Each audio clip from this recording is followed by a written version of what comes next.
देखिए, छात्रों को ये आंदोलन बहुत पहले करना चाहिए था, क्योंकि धीरे जयपाल सिंह स्टेडियम का माहौल बदलता जा रहा है। चाहे वो पेपर लीक हो, चाहे वो ईवीएम टैंपरिंग हो, घोटालेबाजी हो, सेटिंग हो, पैसे लेकर के सब कुछ होता है।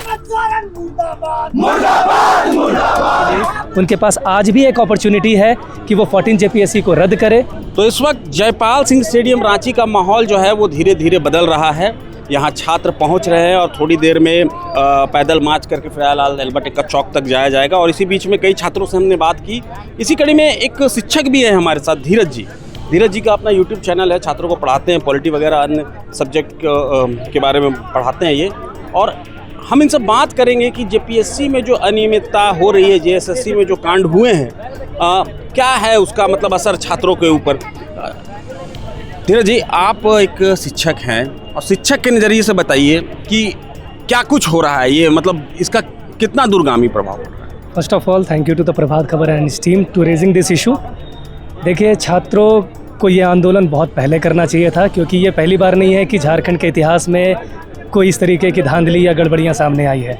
पहले जेपीएससी एग्जामिनेशन यानी 2003 से लेकर के 2026 तक जितने भी जेपीएससी हुए हैं, सभी जेपीएससी या तो हाई कोर्ट तक पहुँचे हैं। सीबीआई जांच चल रही है, ईडी की मनी लॉन्ड्रिंग का केस चल रहा है और अभी सीआईडी का इंक्वायरी चल रहा है। तो कोई ऐसा एग्ज़ाम नहीं है, चाहे जेएसएससी का हो या जेपीएससी का हो, ये लगातार चल रहा है। आपने देखा कि जंतर मंतर पे जिस तरीके से प्रोटेस्ट हुए, वो सिर्फ 2 बार नीट एग्जामिनेशन में पेपर लीक हुए और उसको लेकर के पूरे देश में छात्रों का आपको एक गुस्सा दिखा कि शिक्षा मंत्री का को अकाउंटेबिलिटी मांग रहे हैं। लेकिन झारखंड का इतिहास आप देख रहे हैं तो पिछले 23 सालों में कोई भी एग्जामिनेशन सही तरीके से नहीं हुआ है। फिर भी युवा सरकारों को, और सिर्फ हेमंत सोरेन की सरकार नहीं, किसी भी सरकार को अकाउंटेबल ठहराने के लिए कोई इस तरीके का प्रदर्शन नहीं कर रही है। आज ये जो पूरा प्रोटेस्ट आपको देखने को मिल रहा है, शायद एक उम्मीद है कि झारखंड के इतिहास में एक नया अध्याय लिखा जाएगा, जिससे आने वाला भविष्य जो है झारखंड के युवाओं का वो अच्छा हो सके। देखिए, बात अकाउंटेबिलिटी की है और यहाँ हेमंत सोरेन की सरकार है।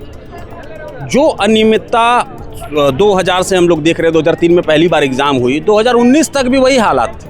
हमेशा हर एग्ज़ाम कहीं ना कहीं कोर्ट कचहरी के चक्कर में वो गया। क्या 2019 में हेमंत सोरेन के पास ये एक मौका था कि इन सब चीज़ों को दुरुस्त कर सके? आज 2026 हो गया, दूसरा टर्म है उनका, और ये कहानी निकल के आ रही है कि अभय कुमार तिवारी जैसे शख्स का नाम सामने आ रहा है, जो हर एग्ज़ाम पास कर जाता है और उसे दिखा करके दूसरे छात्रों से वो पैसे ऐंठता है। तो क्या हेमंत सोरेन ने वो मौका चूक दिया? बिल्कुल बिल्कुल। आप देखिएगा कि अगर हेमंत सोरेन सरकार की बात करी जाए तो पहली बार ऐसी कोई सरकार है जो रिपीट कर रही है। 2019 से लेकर के उनके पास एक अपॉर्चुनिटी था कि 2003 से लेकर के जो भी एग्ज़ाम में गड़बड़ियां हो रही है उसको सुधार सके। स्टिल अभी भी उनके पास एक अपॉर्चुनिटी है कि जो भी युवाओं की डिमांड है उनको फुलफ़िल करे और पूरे एग्ज़ाम को 360 डिग्री रिफॉर्म करे, जिससे वो एक बेंचमार्क सेट कर सके अपने लिए भी, अपने पॉलिटिकल कैरियर के लिए भी और स्टूडेंट्स के भविष्य के लिए। उनके पास आज भी एक अपॉर्चुनिटी है कि वो 14 जेपीएससी को रद्द करे और पूरे जेपीएससी में जो भी धांधली हो रही है फ्रॉम स्क्रैच। देखिए, बात धांधली की, जब हम बात करते हैं धांधली की, तो देयर आर मल्टीपल पैटर्न्स। कहीं एग्ज़ाम का पेपर लीक होता है तो कहीं कुछ होता है, कहीं ओएमआर में टैंपरिंग होती है, कहीं पे फेवरेटिज्म पहुंचाया जाता है, हर तरीके के। तो झारखंड में जो भी एग्ज़ाम्स अभी तक हुए हैं वो अपने आप में ही एक अजीब सा नेचर का है। आप किसी एक पर्टिकुलर पैटर्न को नहीं कह सकते। हर एक तरीके की जो फ्लॉज है वो आपको झारखंड के एग्जामिनेशन में देखने को मिलेगा, चाहे वो पेपर लीक हो, चाहे वो ईवीएम टैंपरिंग हो, घोटालेबाजी हो, सेटिंग हो, पैसे लेकर के सब कुछ होता है। देखिए, मैं कुणाल चाहूँगा आप दिखाएं कि किस तरह से भीड़ यहाँ पर अंदर आ रही है। ये माहौल एकदम से बदल सा गया है, सब कुछ शांत था लेकिन अब अचानक से यहाँ पर एक उत्साह नज़र आ रहा है। हम दिखना चाहेंगे कि कौन है वो। देखिए, छात्रों का जो भीड़ है, हुजूम है, वो अंदर घुस रहा है यहाँ पर, और आप देख सकते हैं कि किस तरह से यहाँ का माहौल जो है वो धीरे धीरे बदल रहा है। नारेबाजियाँ हो रही हैं और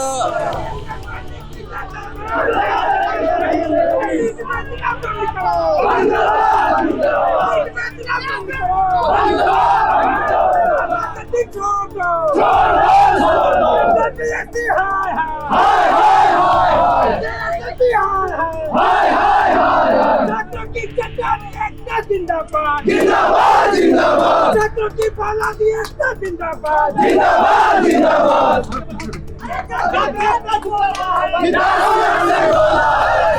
तो आप देख सकते हैं कि किस तरह से धीरे जयपाल सिंह स्टेडियम का माहौल बदलता जा रहा है। हम लगातार इसकी कवरेज आपको दिखा रहे हैं और इसी पर बने रहेंगे हम, है ना।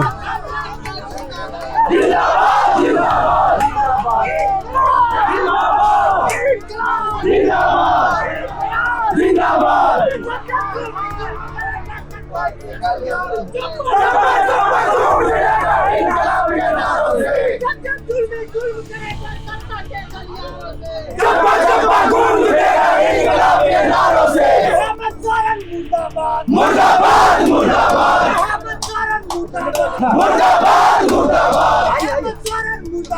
मुर्दाबाद मुर्दाबाद जेपीएससी हाय हाय हाय हाय हाय जेपीएससी हाय हाय हाय हाय हाय जेपीएससी हाय हाय मैं चलता मैं चलता जेपीएससी मैं चलता मैं चलता मैं चलता मैं चलता मैं चलता बंद करो बंद करो हाय हाय हाय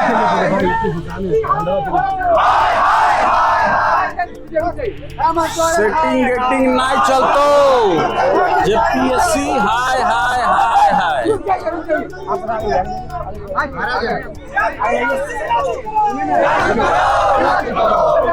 तो देखिए कुणाल आप इधर हैं, तो यहाँ छात्रों का भीड़ जो है वो आप देख सकते हैं किस तरह से नारेबाजी की जा रही है। तो अचानक से यहाँ का माहौल बिल्कुल बदल गया है। जो खामोशी थी वो अब नारों में तब्दील हो चुकी है। थोड़ी देर के बाद जो रैली निकलनी है इनकी वो निकलेगी, उसके बाद हम आपको दिखाएंगे कि क्या कुछ और कैसा माहौल है। फिलहाल मैं अभिषेक आनंद रांची से, मेरे साथ कुणाल, हमें दीजिए इजाजत, मगर जुड़े रहें प्रभात खबर झारखंड के साथ। प्रभातखबर.com, विश्वास वही, रफ्तार नहीं।